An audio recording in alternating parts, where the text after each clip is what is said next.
Hello, my name is Matthias, and welcome to the Game Week 7 edition of the FPL Scope podcast. And with me today, I have no one, because Kevin is in Sri Lanka on vacation, so my podcast partner is not here.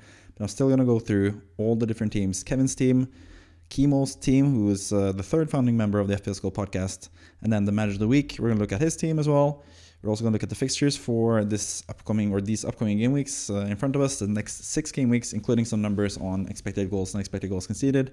And then we'll look at the plans for each team as well. Kevin's team, Kimo's team, and then at the very end, the Manager of the Week this week in the FPL Scope Mini League. And if you want to be a Manager of the Week, you can join the FPL Scope Mini League yourself with the league code hpxeri. And if you have the highest score in one particular game week, you'll get featured on the podcast, just like someone is going to be in this video. But anyways, let's move on to Kevin's score in Game Week 6. He was not quite the Manager of the Week with 71 points, but it was still a really, really good game week. And as you can see, that is mostly down to him having Cole Palmer. So Kevin has gone with a very interesting team where he has Haaland, Salah, Palmer, and Saka all in the same team. That leaves not too much money left for the rest of the team. The bench is just complete shambles with Bogarde from Aston Villa, who doesn't even play for them anymore, Wolfage from Leicester, and then Stewart, who plays sparingly for Southampton there. So the bench is really weak. He only has like a starting 11 to field on the pitch. Can't really do any substitutions and changes between game weeks and stuff. So he's a bit limited, but at the same time, he also gets to have Haaland, Salah, Palmer, and Saka, which seems like a really, really nice thing to have, especially this week where Palmer got 25 points. Kevin has kept faith in Palmer, did not keep faith in him as captain, sadly. That would have been an amazing score, and that would have probably made Kevin Manager of the Week as well if he had done that, or close to at least. That's the only thing I have against Kevin's squad, basically. It's the fact that he went for Haaland captain. I went against Haaland captain myself this game week, and I went for Saka, who sadly didn't get much more points. But Salah as captain, for example, could have been a much better thing to go for. But I guess if this was my team, I probably would have gone with Saka. It would have been between Saka and Salah, I think. Palmer, I did not consider that much. But I did have quite a lot of faith in Saka, and he should have had more points, to be fair. But he ended up with 3 points only, 2 points plus a bonus point as well for being such a pivotal player in that game, with a lot of key passes, a lot of take-ons / like dribbles attempted and completed, and a lot of chances created in general for Arsenal, including 4 big chances. So Saka was really good. We ended up with 3 points. But yeah, those are like the main guys from Kevin's team. He also has Konate, who scored for Liverpool, ended up with 7 points. He also has Robinson, who got a clean sheet for Fulham. Not that many people have Robinson left in their team, but he and Fulham look pretty good defensively now. So I think he's actually a pretty good player to have going forward. But yeah, Kevin also had Flecken with 2 points, Lewis with 2 points, Smith Rowe with 3 points, with a blank but a clean sheet there, and also had Morgan Rogers from start with 7 points, on top of having Calvert-Lewin with 1 point. So all in all, that was 71 points for Kevin. Really good game week for him. 1.2 million just about in the game week rank, and takes him up to 264k in total. So Kevin has had a really good time so far. He's used 2 chips, as you can see down there in the bottom right corner. He used the wildcard in Game Week 3, and in Game Week 2, he used the triple captaincy chip quite successfully on Haaland to get those 17 points tripled up for Haaland. So yeah, really good start to the season for Kevin. He has done pretty well in the past in FPL as well. Last season was a bit of a bad season for Kevin. He ended up like 969k overall, which is not the best, but at least he didn't end up in the 1 million range. He was just inside the 1 million at least. But yeah, this season is looking really, really good for Kevin. He's gone with a bit of a different tactic, kind of typical Kevin, to be honest. He usually goes super big with like a lot of big hitters and then have just a really weak bench. But so far, so good. And even next week as well, it looks pretty good with Haaland against Fulham. Yeah, we'll get to that eventually when we look at Kevin's team, but he has really good fixtures for those players as well. But he has a couple of interesting decisions to do as well. So we'll get to Kevin's team eventually. But let's move on to Kimo's team. And he is, like I said, the third founding member of the FPL Scope podcast. He did 1 transfer, and that was Diogo Jota to Mbeumo. Kevin did 0 transfers actually, so that was really good for Kevin as well. Saved the transfer and had a really good team. But Kimo did 1 transfer, Jota to Mbeumo, and I think that made sense, especially earlier in the week. But as the week went along, it seemed like Jota was going to start for Liverpool, and he did start, and he got 2 assists and ended up with 8 points in the end. So yeah, only earned 1 point from that transfer, but I think Mbeumo had, especially earlier in the week, he had a lot better prognosis in terms of getting points than Jota did. But Jota ended up playing, so yeah, not the best move. It was sort of like a sideways move, but Mbeumo was a really good player to have, at least for the future now. So that's pretty good from Kimo. He also has a pretty weak bench, but he has Vardy with the 1 point there that was on the bench. Kimo also has Pedro Porro, who had a clean sheet in defense with 5 points. Digne with 0 points, conceded goals and stuff that didn't help him. Henderson in goal, which is also a weak spot of the team. But the midfield is really good. Rodgers with 7 points, also started Rodgers. And then Mbuemo with 9 points, Semenyo with 7, Salah with 10 as the vice captain. Again, Haaland captaincy for Kimo, just like Kevin, and he ended up with 2 points banking. But I sort of get it with Haaland because he has been so good so far this season, and he was actually not that far away from scoring a couple goals against Newcastle either, even though the numbers don't really tell the full story there with him. Kimo also has Watkins, kind of like, or just like me actually, with my team. But Watkins got 11 points for Kimo as well, so that really helped him, getting 58 points in total, which makes it a pretty good game week for Kimo as well. He has another green arrow of going up to 1.7 million in total in current rank. So that's pretty good. Kimo last season had a 127k rank, which is pretty good as well. Getting into the top 100k or close to it is a pretty good score. So yeah, Kimo's looking pretty good as well. And he also has all chips remaining still. And I don't think he plans on using the wildcard anytime soon either. So he's in a pretty good position. I think his team is looking pretty strong, and he ended up having a pretty good game week this week as well. But let's look at the player that had the best game week in the FPL Scope Mini League this past week, and that was Samuel Ewoma. I'm not quite sure how to say that name. But he is a Chelsea fan, and duly so he used Palmer as his captain against Brighton, getting 50 points from Palmer himself only. That is better than a lot of other people's scores, a lot of people that have used wildcards. This manager used the wildcard in Game Week 3, which brought in Palmer, because Palmer was obviously really good in Game Week 2 and was brought in for that purpose. Should also be noted with Kimo, actually, he had, on the last team, Kimo actually had Palmer as well in Game Week 3, brought in Palmer in Game Week 3, but then sold him for Salah in Game Week 5, sadly. So yeah, a bit of a shame there for Kimo and not going with Palmer as well. But this manager, Samuel Ewoma, had Palmer as captain, on top of having Mickey van de Ven in defense as well with 11 points with the assist and the clean sheet there. Van de Ven has looked really good so far and is a really cheap, nice asset to have in that Spurs defense. He could be a really nice player going on through the season. Also, this manager has Mbuemo, Semenyo, Rodgers, very popular players to target in midfield, really good players. And then up front, Haaland, Nicholas Jackson, and Chris Wood, getting 2 points from Haaland and Wood and 5 points from Nicholas Jackson. And that could have been a lot more for Jackson because he looked actually really, really good in that fixture. Jackson was actually one of the transfers for this manager as well. Did 2 transfers, Jota to Mbuemo, just like Kimo did, but also did Isak, who was injured, to Nicholas Jackson. And I think that's a pretty good move, especially for someone who's a Chelsea fan. I get it. And Nicholas Jackson has looked really good. He looked really good in that game as well. So I don't really begrudge it, but I think I probably would have gone with a different route because he could have had, with the money that he has in the bank, he could have had Watkins, he could have had Solanke, could have had Havertz. I think all those 3 guys are players that I would prefer over Jackson, but at the same time, I did consider Jackson quite heavily for my wildcard myself, so I think he is a decent purchase, especially if you're a Chelsea fan and you like the look of Chelsea so far this season. It makes sense. And also, the faith in Chelsea paid out with Palmer with 50 points as the captain, which makes this manager the manager of the week with 96 points, I believe it is. My graphics are incorrect on the screen here, but I'll change that for the actual podcast release. But yeah, really good game week, 62k overall for the game week rank. Getting a green arrow up to 27k overall in the world, which is really, really, really nice. I think a lot of people that wildcarded in Game Week 3 have had a pretty good going because a lot of them probably brought in Palmer. And yeah, if you brought in Palmer in Game Week 3, I probably would have kept him as well. So yeah, I'm kind of annoyed that I didn't wildcard myself in Game Week 3 and just saved those 3 transfers and had like several transfers to use right about now with a pretty good, solid team going forward. But yeah, I went with a different route and went more template, I guess, with wildcard in Game Week 6. But yeah, I'm not here to talk about my team. I'm going to talk about my own team in the team selection video tomorrow. But this is for the other people that I want to highlight, which are my 2 former podcasts or former/current podcast partners, hosts, and also the manager of the week. So yeah, fantastic from Samuel Ewoma getting the manager of the week. And we'll look at the plans for Game Week 7 and potentially a little bit beyond that as well towards the end of this FPL Scope podcast. But yeah, let's move on to the fixture ticker, which is where we look at the teams with the best fixtures going forward. And it's still Everton up front, or up top, I should say, in terms of the best fixtures. A lot of like smaller teams are at the top. Everton, Ipswich, Brentford, Leicester, and Man United have the best fixtures. Man United especially eventually will get really good fixtures, especially game week 11 and 12 against Leicester at home and Ipswich away.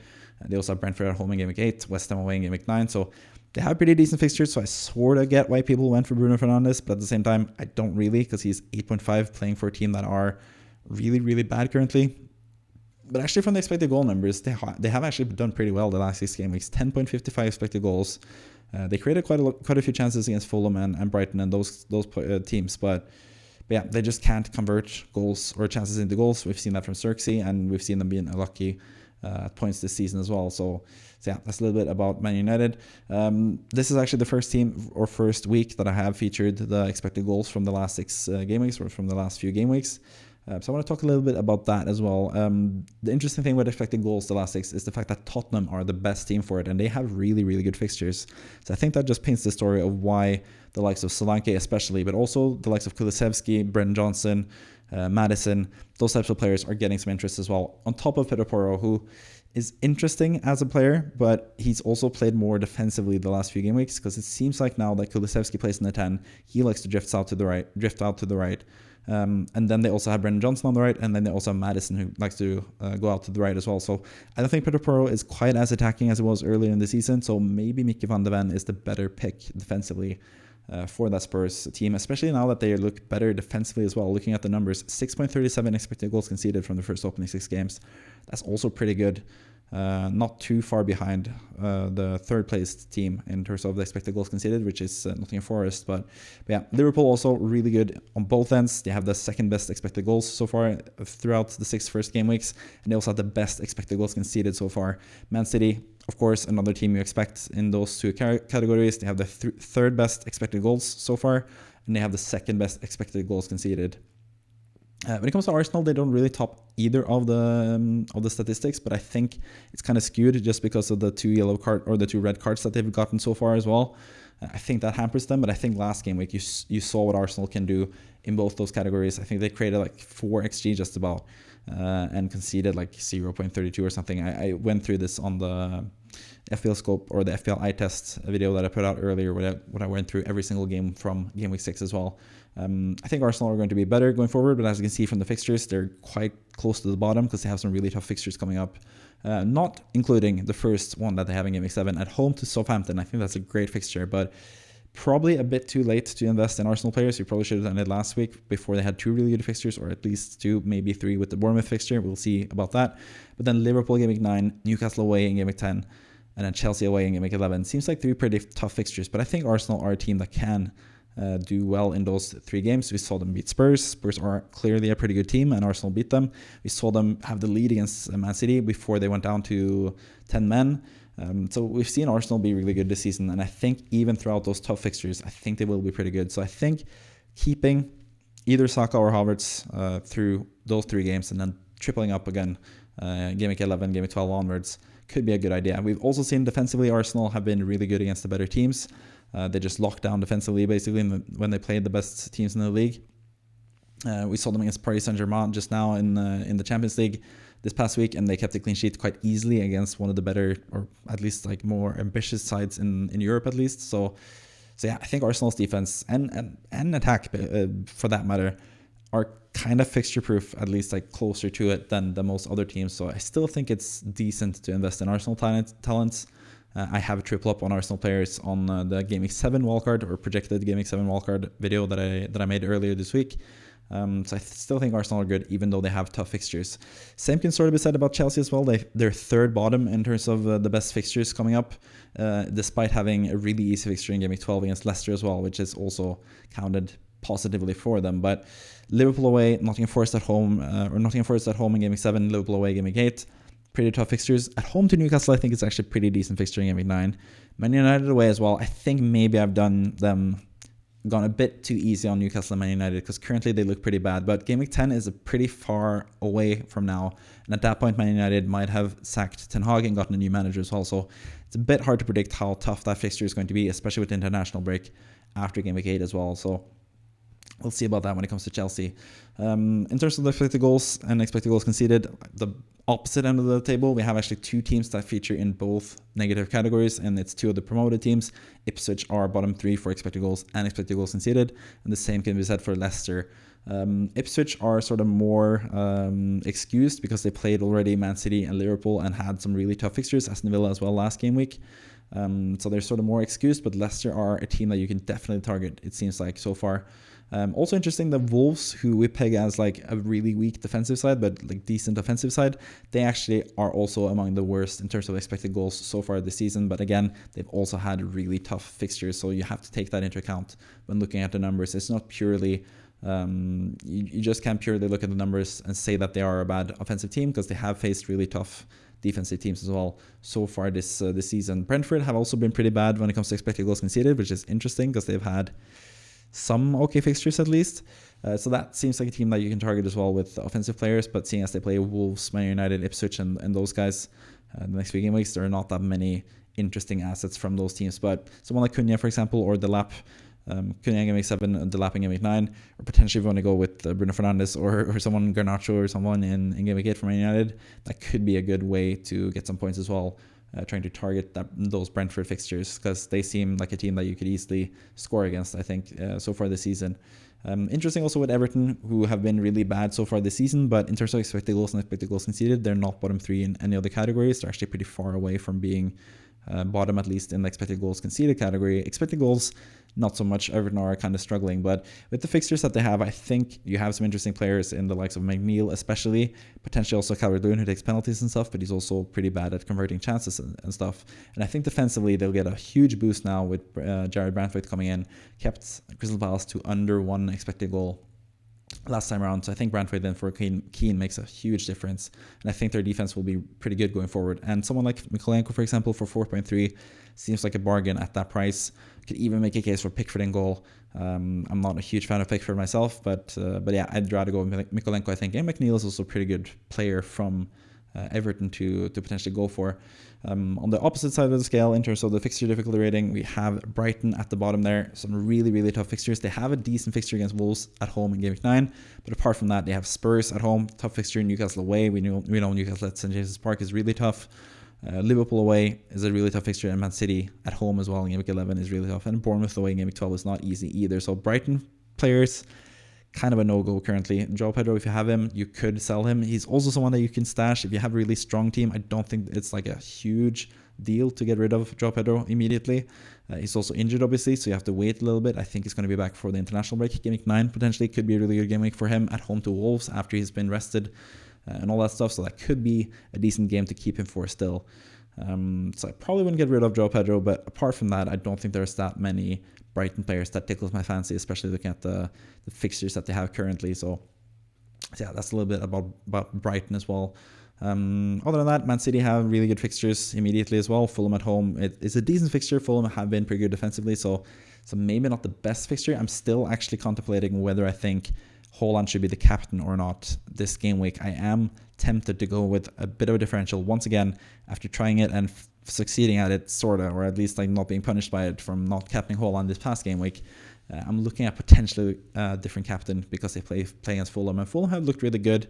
Joachim Andersen has usually gotten under the skin of Haaland, but we also know that Haaland scored a hat-trick against Crystal Palace and Andersen back in his debut season. So yeah, Haaland can score against anyone, so it's really tough to go against him as captain, but I think that's an interesting fixture because Fulham have been so good so far this season defensively. You can look at the numbers as well. 6.58 expected goals conceded. That's pretty damn good so far. And they've had some tough fixtures as well. And they also, that's another reason why, that also includes a couple of matches without Andersen. The first 3 games of the season, they didn't look quite as good defensively, but Joachim Andersen is one of the better centre-backs in the league, and I think he's helped them quite a lot. So I think a lot of the expected goals conceded numbers are from the first few games. So I think there potentially might be a team that breaks into the top 3 as we move along and we get more fixtures and we get less, or like the last 6 game weeks will be not the first 3 game weeks where they kind of struggle defensively. So yeah, Fulham defensively are pretty good, and that gives me some worries about Haaland as captain, but I think I'm still going to stick with it because it seems like a really good case to be made for him as a captain at home to Fulham. They should be able to beat them quite easily, just like Man United did at this first game of the season, to be honest. So yeah, that's just some thoughts about Haaland in general. But yeah, I think that's pretty much it for the fixture ticker. You can also see my current rank above me now, the ranks that I've gone through. Like the ranks that are above my head here on the video are reflective of the person that I'm talking about currently. So fixture ticker, that's no team that I'm talking about, so I had my own stats above me. But once we move to Kevin's team, as you'll see now, you get Kevin's stats and his last season rank, game week rank, and current rank. And that's going to be the same with Kimo next slide, and then the manager of the week after that as well. But yeah, when it comes to Kevin's GW7 plans, he has a wish to go from Smith Rowe to McNeil. That is his transfer plans currently. I think that makes sense. I think McNeil has better fixtures, like we just saw, than Fulham does have. But Fulham have like decent, all right fixtures as well after Man City. But seeing as he doesn't have any bench options, and Smith Rowe plays Man City, Robinson also plays Man City. That's two pretty tough. Man City away at the Etihad as well is even tougher. I sort of get why he would want to use one of his two transfers to go from Smith Rowe to McNeil. So I think that's fine. I think also he can just stand pat and just have the same team and just hope that Smith Rowe or Robinson do something. But yeah, it makes sense for him to try to sell Smith Rowe and hope for a draw, I guess, 0-0 draw in that game to get some points for Robinson and for Lewis, and potentially going without Haaland as captain. But yeah, you could do that transfer, or you can stand pat and save transfers. Have 3 free transfers for game week 8. Kevin has used his wildcard, so he has to be pretty smart with his transfers. He can also, I think, at some point he will have to give up the 4 premium team that he has. Salah, Haaland, Palmer, Saka. I think Saka, for example, is someone that you can sell in game week 9 potentially when Arsenal get tougher fixtures, and you can try to spread that money around a little bit to even out your squad a little bit, because the bench is just screaming trouble long term. Because yeah, eventually you'll get injuries. And maybe you get injuries on top of players playing Man City like you have with the Fulham players right now. That's going to be a struggle going forward in general. But yeah, team is looking pretty decent. The rank is looking very decent, 264k overall for Kevin. So I'm quite envious of his team actually. And Palmer is Nottingham Forest at home. Interesting game. I think Nottingham Forest are a lot tougher to break down than Brighton were last game week. So I think Palmer will struggle to get a haul in this game, but I still think he's a decent asset. So obviously if you have him, keep him for sure, because he is basically the player that most managers are looking at now as someone they really want to have in their team. So Kevin is should be pretty happy to be in that position to have Palmer already in the team. Salah is to pass away. I think that could also potentially be a good captaincy choice. I maybe would be persuaded to go Salah over Haaland as captain. Kevin almost did that last game week. He was between Salah and Haaland. He had Salah as captain most of the game week, or most of the week leading up to the game week 6. But then he switched it to Haaland after he saw everyone else going with Haaland, I think. And that sort of hurt him in the end, because Salah got 10 points and Haaland only got 2 points. But this week, it's a bit more even. Man City at home. They still are without Kevin De Bruyne, but it seems like they're going to be with Phil Foden now. So I think they'll be strengthened offensively. So yeah, the captaincy decision is kind of tough for me still, and I probably will have like a definitive answer tomorrow in the team selection video. But for Kevin, I probably would go with Salah, just because you have Salah and he's such a differential currently.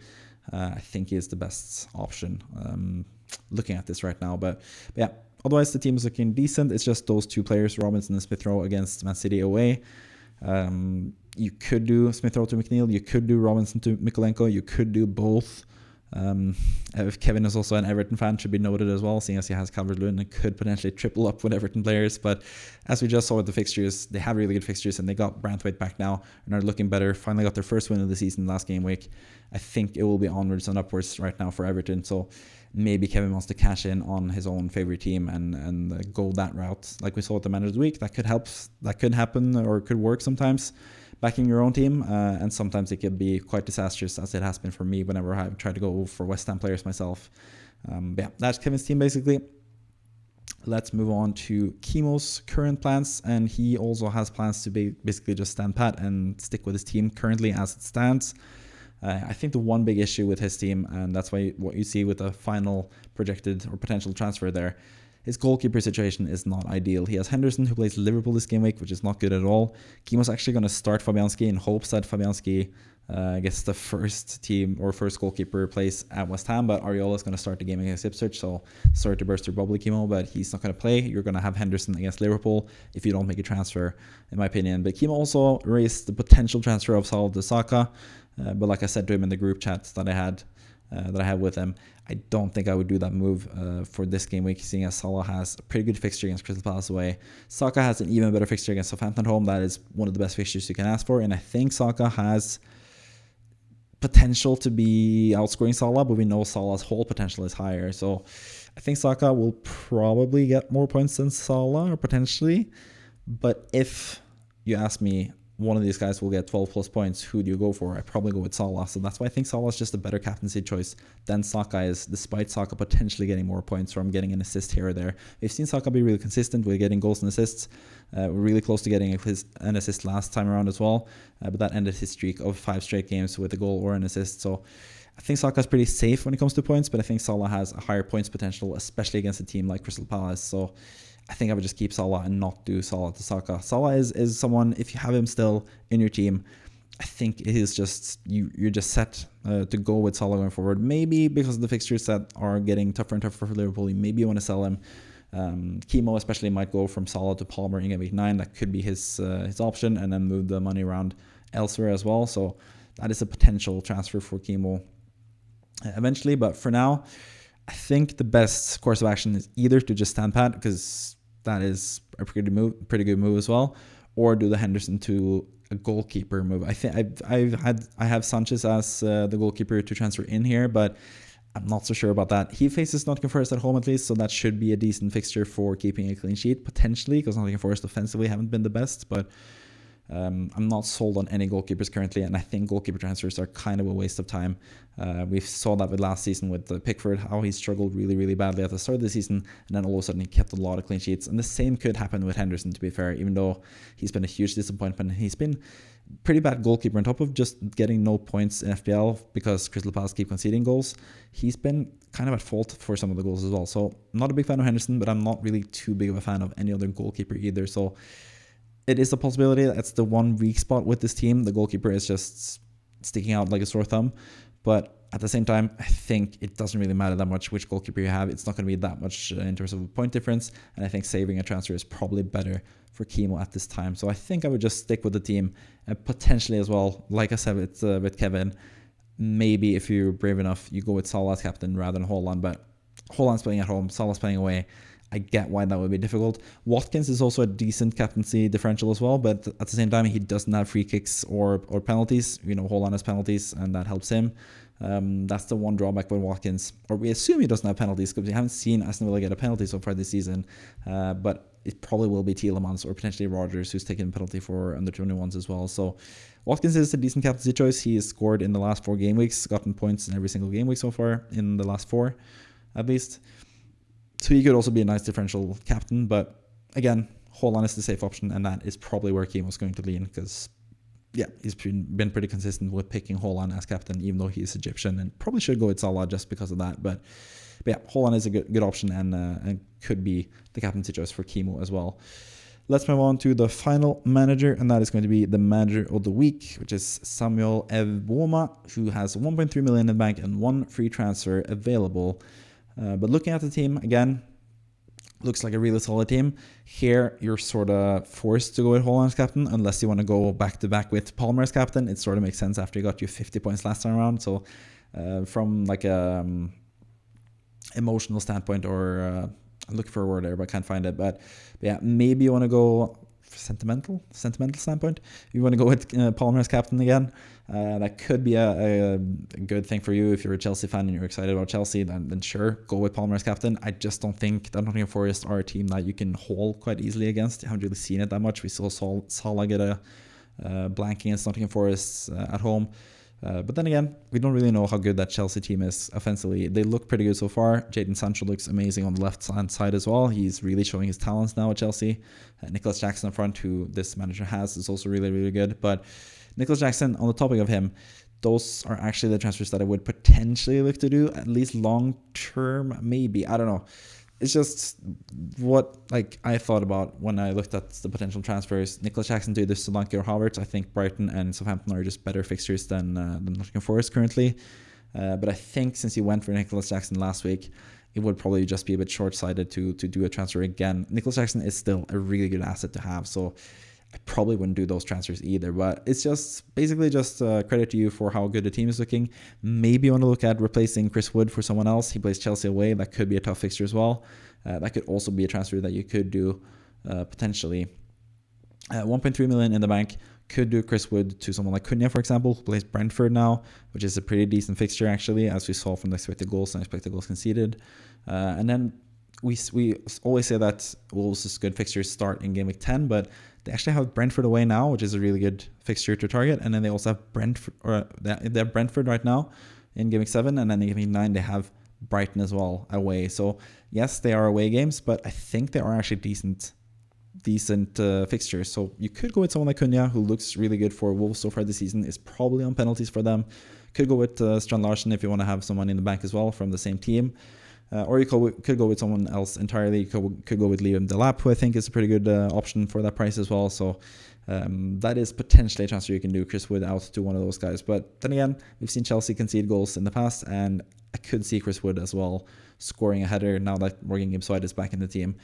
We also seen Nottingham Forest in the past beat Chelsea usually at Stamford Bridge, so maybe Chris Wood will be the difference maker in that game as well. So that is something to consider at least. But hats off to this manager being the manager of the week. Really, really good game week last game week with 62k game week rank in total, 27k in the current rank. Really, really good, and the team is looking pretty good for the future as well. I don't really have too much to say against it either. So yeah, I think that's basically it for this FPL Score podcast. Hope you enjoyed it. I did it by myself, so it went a bit quicker this time around, I guess. Usually I have Kevin to talk to about the stuff that is happening in FPL, but hope you enjoyed it. Hope that gives you a little bit of a perspective. Maybe your team looks like one of these teams you're seeing right here. I hope you got some information that you needed from this game week. But if you're wondering about something, you can always ask me in the comment section here in this video on YouTube, and I'll answer you as best as I can. I usually answer every single comment that I get in the comment section, so very glad to see if any of you guys want to comment, whether it's something you're thinking about, any questions you have for me, or just general feedback on the content that I make here on YouTube as well. Everything is greatly appreciated, whether it's positive or negative, whether you have criticism or praise. It's all the same for me. I'm really happy with all of that in general. But that's pretty much it for the FPL Score podcast. Usually I end the FPL Score podcast with Kevin having the last word, but Kevin's not here right now. He is in Sri Lanka. Hope he enjoys himself there, is in his final week there.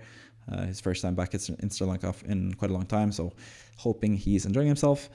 So this time around, it's me with the last word, and it is quite fitting because I'm recording this on Thursday, and there's been two pretty significant things in my life at least happening, or my life I should say, sports-wise, with my sports teams. It's not that important really, but for me it's important. Two sports things for me, so I'm going to end the podcast with that. First and foremost, my team in Norway, Vålerenga, have been promoted back to the top division. Really, really happy about that. The fans stormed the pitch today. I didn't do that. I'm waiting for the cup final to storm the pitch, so hopefully that will happen. We go to the cup final and win that. So that is one of the things I want to say, I want to be happy about and congratulate. And then sort of sad for me, Karl Anthony Towns, my favorite player with the Minnesota Timberwolves, which is my favorite basketball team. He has been traded to New York Knicks, and that has been official now. And fittingly for this podcast and the last word, he has been traded to the New York Knicks, which is Kevin's favorite team. So Kevin will have to take care of Karl Anthony Towns right now. And sadly, he's left the Timberwolves after 9 years, but you probably don't care because you're here for FPL reasons. But anyways, just wanted to give a shout out to two of the things that I hold very, very dear to me. So anyways, that's me done with this video. I hope you enjoyed it. Thank you for watching. Bye-bye.